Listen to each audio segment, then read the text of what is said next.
up, guys? So today I'm going to be talking about Season 8, Episode 5 of Game of Thrones, The Bells. If you guys haven't seen this episode, go away. I'm going to be talking massive spoilers in this video, so if you haven't seen it, go away, then come back. But yeah, I'm going to spoil the crap out of this episode if you haven't seen it. So let's get to it. 8 years. I've given 8 years of my life to Game of Thrones. I've been obsessed with this show. It's a show I have pushed on my friends who have also fallen in love with it, and 8 years of build-up has been leading to this final season. It's been a mixed bag. But after 8 years of brutal, unflinching TV, last night's episode, The Bells, the penultimate episode of one of the most monumental TV series of all time, managed to simultaneously wow me and fail me. So much was great about how this episode looked and how it was shot. There was amazing visuals, stunning effects, gorgeous scenery, the music was masterful, and it was the very epitome of epic. It was an orgasm for the eyes and the ears. There were bits in this episode where my jaw was on the floor. I couldn't believe what I was watching in certain parts, but it actually happened. They went and destroyed King's Landing. They've been hinting at it for ages, but God almighty, did it go down in flames. The destruction of King's Landing was like 4th of July levels of explosive TV. But herein lies the problem. The desire to end the series with a bang came at a cost. What was this cost? Well, I'll tell you guys. It was 8 years.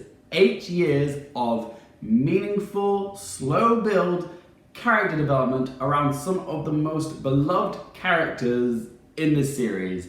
Daenerys, Tyrion, Jaime. Everything that each of these characters has done in the last 8 seasons was undone in this episode. Last night's episode, The Bells, completely eradicated everything that we knew about Daenerys Targaryen. When her character made that choice to ignore the bells of surrender after the Lannister soldiers had laid down their arms and went into King's Landing and burnt thousands upon thousands of innocent civilians, it felt like a betrayal of everything that we've watched this character do over the last 8 seasons. The woman who said in the previous episode that she was going to put an end to the maniacal tyrants who abused their power goes and slaughters close to 1 million people. Because? Irony! Well done, writers, you've gone and found the very fucking definition of ironic. But you know what your writing has been this season? Moronic. In the blink of an eye, Daenerys became everything that she said she never would. And I know some people are going to say Dany was always destined to become the Mad Queen, but here's the thing. I don't mind the idea of Dany becoming the Mad Queen, but the transition and the metamorphosis for her to become the Mad Queen needs to feel earned. It doesn't just happen like that. It's not a flick of a switch moment. It's something that happens gradually. And this all came together in the space of 1 or 2 episodes. There's been no groundwork, no foundations for this Mad Queen stuff. It's just been terrible planning and writing and execution. Sure, she's been through a lot this last season. She's lost Jorah and Missandei, 2 of her dragons, most of her army. Varys betrayed her. She doesn't really trust Tyrion. And now she's kind of gone and lost Jon, her lover, as well. That's a bad month, okay? I'll admit that. She's allowed to be upset and angry, okay? It's justified. But are the writers honestly trying to convince us that Daenerys Targaryen, the Misa to thousands, the breaker of chains to thousands, the one who wanted to abolish slavery and succeeded in Meereen, would really take her anger out on thousands of innocent men, women, and children, the very people that she came to save, especially at the moment where she actually has gone and won the war. She had the bells ringing. That was the signal that she'd gotten everything that she ever wanted. And she just goes and throws it away like that? What? There is no logic there. None of that computes. Granted, she has shown a ruthless side to her on her quest to the Iron Throne, but never has she succumbed to such cruelty and barbarity in order to achieve her goals. She only ever killed those that deserved it or crossed her. This leap for Dany to go from tactful, compassionate, and empathetic mother figure to bad crap crazy conquering queen doesn't feel earned because she goes from 0 to 1,000 in the space of a couple episodes. This is why we needed a 10-episode season for these things to build. Some will say, oh, she burned Randall and Dick Ontali back in season 7. That wasn't very merciful, but newsflash, she did offer them mercy. She gave them a choice. She said, if you bend the knee and fight for me, I'll let you live. And they refused. And ask yourselves, did she ever take any pleasure from executing these people? Did she ever get any joy from murdering the wicked? No, because she saw it as social justice, and so did we. Sure, there is an argument to be made that Dany going mad was George R. R. Martin's plan all along, and Dan and David are just being faithful to that concept. But there's still 2 books to go, with a lot of events to unfold and build towards that horrific revelation. And because it's George R. R. Martin, he will most likely find a way to make Dany's descent into madness feel authentic and deserved. But the Dany we watched in last night's episode wasn't the Dany we've been watching the last 8 years. I don't know who that bitch was, but she wasn't my queen. That crazy pyromaniac Chica was the very antithesis of Dany and what she represents. Hope, compassion, and revolution. But all of that was thrown out the window for shock factor. But that's the thing, shock factor isn't enough.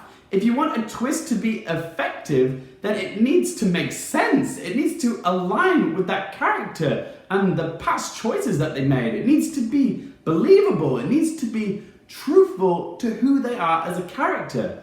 But the fact of the matter is, this development for Dany in the TV series isn't truthful to everything that we've seen her do over the past 8 years. We've seen her do far much more good than she has evil. She has never been cruel like Cersei is, and to go to such terroristic levels of cruelty just like that, it just doesn't feel truthful to who she is as a character. It's a betrayal of her character, and that's why I've gotten so angry watching this last season of this show, because it's betraying everything that I've known and understood about these characters for so long. Actions speak louder than words, and everything that Dany has done has always been quite measured, even when she's had to be ruthless. And because she has been such a heroic figure for so long, for her to just snap into villain mode like this just feels cheap and undeserved. And it wasn't just Dany. Jaime and Tyrion's arcs over the last few seasons have felt like they've been for nothing. All this episode does is confirm that Tyrion is actually the biggest idiot in the whole of Westeros. It's a betrayal of his character because he was always known as the acquirer of knowledge, the smartest person in the room, a good judge of character. But the last 4 seasons of him being with Dany have been for nothing. 4 seasons and nothing to show for his character other than he's a moron. And Jaime's redemption arc, one of the most compelling plot threads of the entire series, was all for nothing. He goes back to Cersei, dies with Cersei, and that's it. Everything that happened with Brienne last week didn't mean anything. It was just fan service, and because it didn't mean anything, it just cheapened the reunion of Cersei and Jaime, because in the books, Jaime has only ever been with one woman, and that's Cersei. Oh yeah, I hooked up with some other chick last week. Wasn't for me, made me realise I missed you. Come back to you, Cersei. They both deserve better than that. The last few seasons of Game of Thrones have really been plot-driven, not character-driven. It used to be the other way around. It's the reason why so many characters managed to survive so many unsurvivable situations, because they wanted to get all of them to the end of it for this epic conclusion. But it's all for spectacle. The writing isn't smart. The characters aren't given the dues that they deserve. That's not to say that there wasn't anything awesome in this episode. There were some great bits in it. The stuff with Varys right at the start, with all his scheming, it finally caught up to him, and Dany lived up to her word, and she burnt him alive right after Tyrion admits to him that it was him that grassed him up. And like, even in betrayal, they still have mutual respect for each other. And the thing is, Varys was right. He was always about the realm, and he could see what Dany was going to become. And the stuff between Arya and the Hound was brilliant. It was the perfect way for their storylines and dynamic to come to a natural conclusion, with the Hound giving Arya some sage advice saying you can't live your life with just vengeance in your heart, otherwise you will become me. Do you want to become me? It was just such a great scene for the two of them. Like the bit where Arya called him Sandor, the respect they had for each other, when she thanked him, it was just great. But even though Sandor's advice was good and Arya, I guess, did take Cersei off the list, that's one Mad Queen off the list, but I'm pretty sure Dany just skyrocketed to the top of this list because we all know what Arya's gonna have to do next episode. Her character is freaking unkillable. And speaking of unkillable characters, we finally got Clegane Bowl! It happened, and oh my god, it was glorious. That fight was everything. Sir Gregor versus the Hound, brother be brother, battle to the death as the freaking Red Keep falls down on top of them.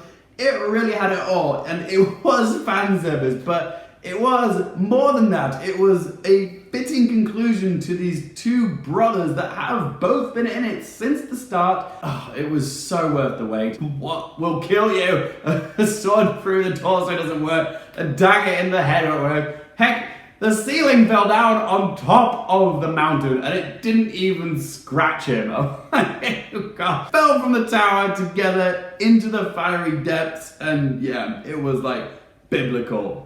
It was great. You would think that would be my favorite bit of the episode, but honestly, I think my favorite bit was the final scene between Cersei and Jaime. Just when you thought they might escape and get a happy ending, they find themselves trapped in the bottom of the Red Keep as it all comes crumbling down around them. And even though there's so much destruction happening around them, it's actually quite a quiet moment between the two of them where they're just together and scared, but they've got each other and that's what they need. And even though Cersei's afraid and wants her child to live, Jaime says to her, all that matters is that we have each other. And then the whole Red Keep falls down on top of them. And it's, I mean, those two characters, when this show started, I loathed those characters. I despised them. End of the series, Cersei's my favorite, Jaime's in my top 5, and I just loved how far they've come, how attached I am to them. To see them both go out together, the way they came into the world, in each other's arms, in an embrace, it was very lovely. Lena Headey and Nikolai Coster-Waldau gave phenomenal performances, and I really enjoyed that scene. Still, there was no Valancourt prophecy like we were expecting, no youngest sibling choked the life out of her, but it was still a very touching way for her to go, and maybe Jaime didn't choke her to death, but I got choked up watching. And also, we didn't get all 3 of the Lannister siblings together on screen at the same time, but the other scene between Jaime and Tyrion was also perfect. It was such a lovely goodbye. It was so emotional. Those two together have always made each other better. They've survived because of each other. It was a lovely goodbye. It was a great scene. The carnage in King's Landing was great. I mean, you could really feel the terror. It actually felt more palpable than the battle at Winterfell. And not just because you could actually see what was going on the screen, but it's because you really felt immersed into the alleyways and the streets of King's Landing, and you felt very much like you were there, especially when it was from Arya's point of view. Phenomenal action, exceptional cinematography, and the stunt work as well was incredible. But where is this show going to leave us in the final episode? Obviously, Dany is very unlikely going to make it to the end after slaughtering nearly 1 million people. It's just unlikely that someone who committed that act of genocide is going to make it to the end. I don't think she's going to be too happy with Sansa either. She did blah about Jon's parentage. Maybe she's going to take a dragon up north and take out the ginger bitch. But I do believe Dany is going to die. Probably will be Jon, maybe Arya. I do think we will lose a Stark as well. I kind of hope it's Bran, but he has been carried for 8 seasons. There's got to be a reason why he's made it this far, and it's looking likely that maybe he is the one to sit on the Iron Throne. God, if Bran sits on the Iron Throne, I'm just going to be so unimpressed. I really, really hope it's not, but his odds are looking better and better. There's only like, what, 6 cast members left? And I'm throwing in the towel, guys, about the whole Danny being pregnant thing. I feel like that was just a massive red herring. Yeah, very unlikely that she's gonna be preggo. Anyway, guys, that was my review of The Bells. If I'm going to score this episode, how do I score this? Because in terms of entertainment factor, I was very moved by it. I was blown away. So much of it was good in terms of like the action, the visual effects, the stunt work, the scenery, the costumes, the music. So much that was good. What's bad about it is the writing and the choices of where the writers have taken some of the beloved characters. So I'm going to give The Bells a score of 7 out of 10. So those are my thoughts on The Bells, but I want to hear from you guys. What did you guys think of this episode? Talk to me. What did you think of how they wrapped it up with Susie? The whole Daddy Mad Queen stuff, the Game Bowl, this episode in general, this series in general. Are you guys happy with it? Are you not?